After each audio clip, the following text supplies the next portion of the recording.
Prism કોને કહેવાય?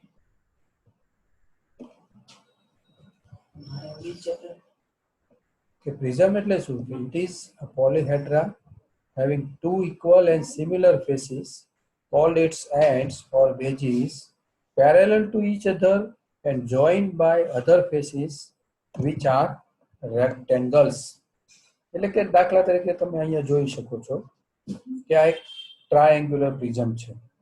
તો તમે જુઓ કે આ છે એનો બેઝ છે, બરાબર?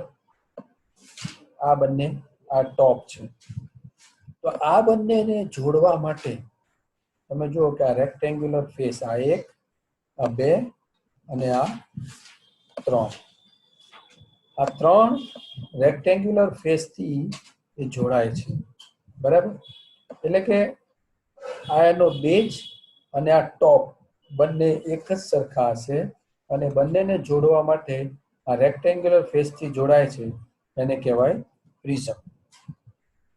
So the imaginary line joining the center of the bases or the faces is called the axis of the prism. એટલે કે આ એના બેઝ અથવા તેનો ટોપ છે એને જોડતી જે એક ઇમેજનરી લાઈન છે, આ લાઈનને કહેવાય એક્સિસ. ત્યાર પછી આ બંને ફેસ છે, આને બોટમ ફેસ કહેવાય અથવા તો બેઝ કહેવાય અને આને ટોપ ફેસ કહેવાય. આ જે છે એજ છે, આ બધી જે છે દેખાય છે તમને એજ છે, બરાબર? આ બધી જ એજ કહેવાય પ્રિઝમની. According to the shape of its base, prism be sub-classified into the following types. એક ટ્રાયેંગ્યુલર પ્રિઝમ આપણે હમણાં જોયું પ્રમાણે, સ્ક્વેર પ્રિઝમ એટલે કે જેને ચાર સાઈડ હોય એને સ્ક્વેર પ્રિઝમ કહેવાય. ત્યાર પછી પેન્ટાગોનલ પ્રિઝમ, હેક્ઝાગોનલ પ્રિઝમ, ત્યાર પછીનો છે પિરામિડ. તો પિરામિડ આપણે કોને કહીશું? This is a polyhedra having plane surface as a base and a number of triangular faces meeting at a point called the vertex or apex. આ તમે જુઓ કે આ એક ટ્રાયેંગ્યુલર પિરામિડ છે, તો આ એનો બેઝ છે. આ બેઝમાંથી નીકળતી બધી જ એજ છે, આ એજ બધા એક પોઈન્ટ ઉપર મળે છે. આ પોઈન્ટને કહેવાય વર્ટેક્સ અથવા તો એપેક્સ. આને કહીશું આપણે પિરામિડ. અને નીચેનો બેઝ ટ્રાયેંગ્યુલર છે તેને કહેવાય triangle pyramid. The imaginary line joining the apex with the center of the base is called the axis. એટલે આ જે લાઈન દેખાય છે આ લાઈન આપણે એની એક્સિસ છે. આ બધી એજ છે, બરાબર? આ એનો બેઝ છે. According to the shape of its base, pyramid can be sub-classified. Triangular pyramid, એનો બેઝ ટ્રાયેંગ્યુલર હોય એટલે triangular pyramid. Square pyramid, base square હોય એટલે સ્ક્વેર પિરામિડ. બેઝ પેન્ટાગોન હોય તો એને પેન્ટાગોનલ પિરામિડ કહેવાય. અને બેઝ હેક્ઝાગોન હોય તો એને હેક્ઝાગોનલ પિરામિડ આપણે કહીશું. Solid of revolutions. Solid of revolution, that means what?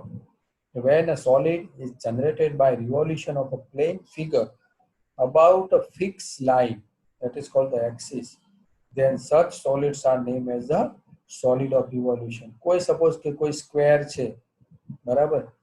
કોઈ સ્ક્વેર અથવા તો રેક્ટેંગલ છે, એ રેક્ટેંગલની આપણે એક એક્સિસને ફિક્સ રાખી અને આપણે એને રિવોલ્વ કરીએ 360 ડિગ્રી, ત્યારે એમાંથી જે સોલિડ મળે, તો રેક્ટેંગલને રિવોલ્વ કરીએ ત્યારે એક સિલિન્ડર મળે.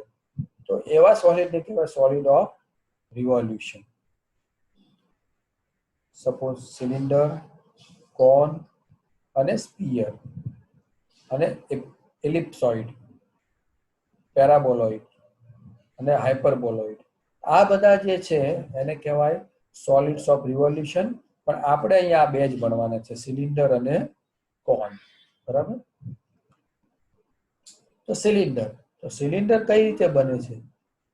A right regular cylinder is a solid generated by the revolution of a rectangle about its vertical side which remains fixed. મેં તમને કહ્યું કે કોઈ એક રેક્ટેંગ્યુલર ને એક સાઈડ ફિક્સ રાખી અને એને તમે રિવોલ્વ કરો, બરાબર છે, 360 ડિગ્રી ઉપર, રિવોલ્વ કરો ત્યારે તમને જે મળે છે સિલિન્ડર મળે છે. દાખલા તરીકે તમે જુઓ અહીંયા આ એક્સિસ છે, આ એક રેક્ટેંગલ છે. આ એક્સિસ ઉપર આપણે આને ફિક્સ રાખીએ છીએ. એક્સિસ ફિક્સ રાખી અને આને રિવોલ્વ કરીએ, બરાબર. જો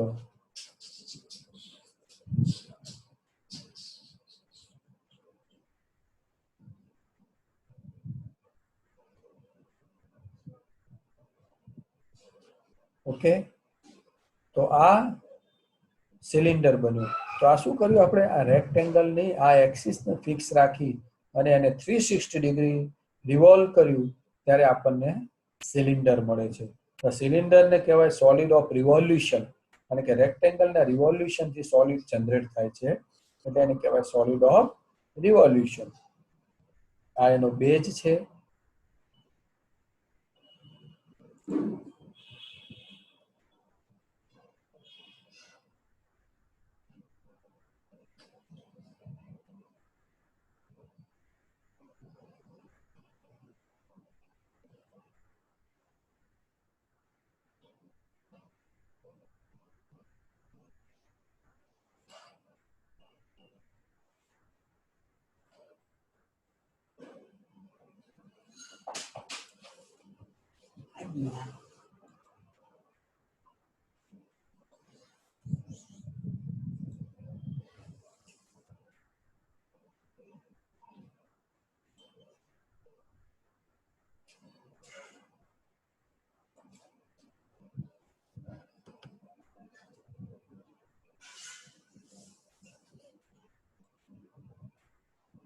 ત્યાર પછી કોન.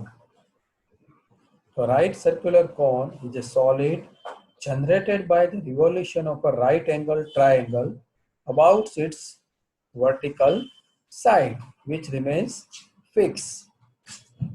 એટલે કે આ કોન છે, બરાબર, ટ્રાયંગ્યુલર છે, right circular right angle triangle, બરાબર.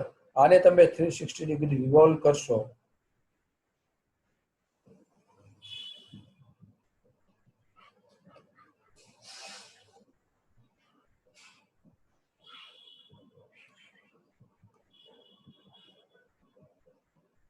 તો આપણો એક આ કોન જનરેટ થયો, જેની આ એક્સિસ છે, આ એનો બેઝ છે,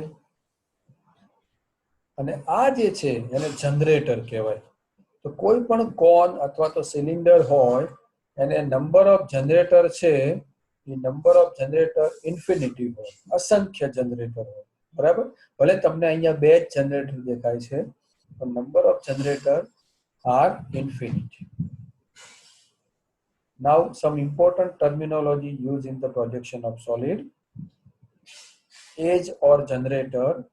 So for pyramid and prism, edge are the line separating the triangular faces or rectangular faces from each other.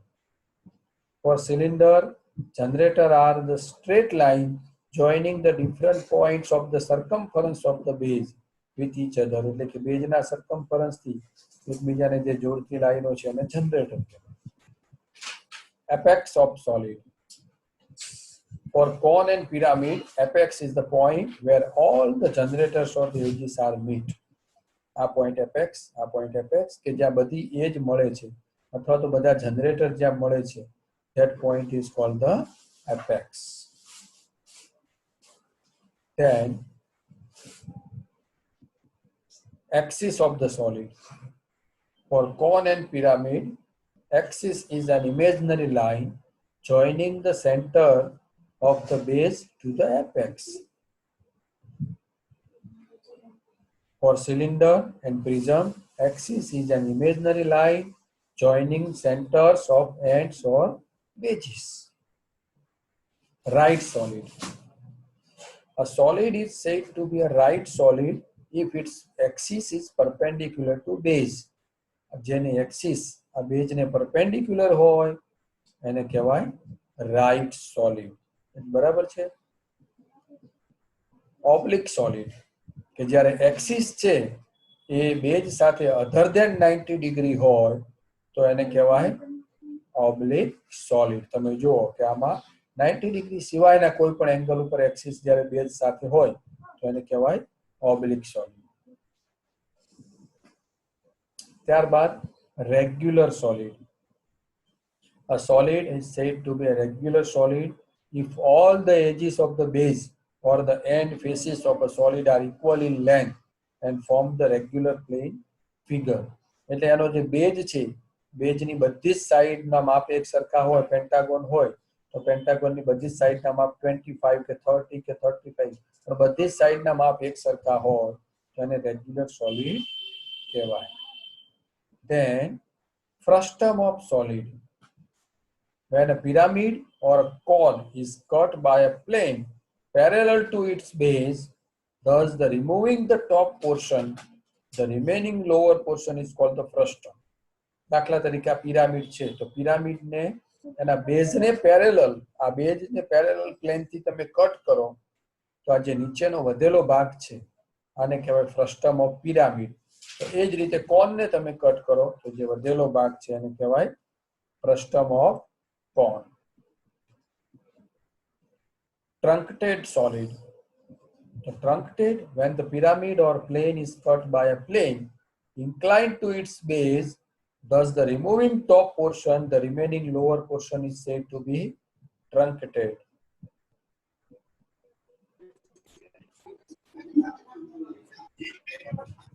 બરાબર, સોલિડ હોય એને ઇન્ક્લાઇન પ્લેનથી તમે કટ કરો, કોઈ પણ ઇન્ક્લાઇન પ્લેનથી, અને ઉપરનો ભાગને રિમૂવ કરો ત્યારે જે નીચેનો વધેલો જે ભાગ છે એને આપણે કહીએ ટ્રંકેટેડ સોલિડ.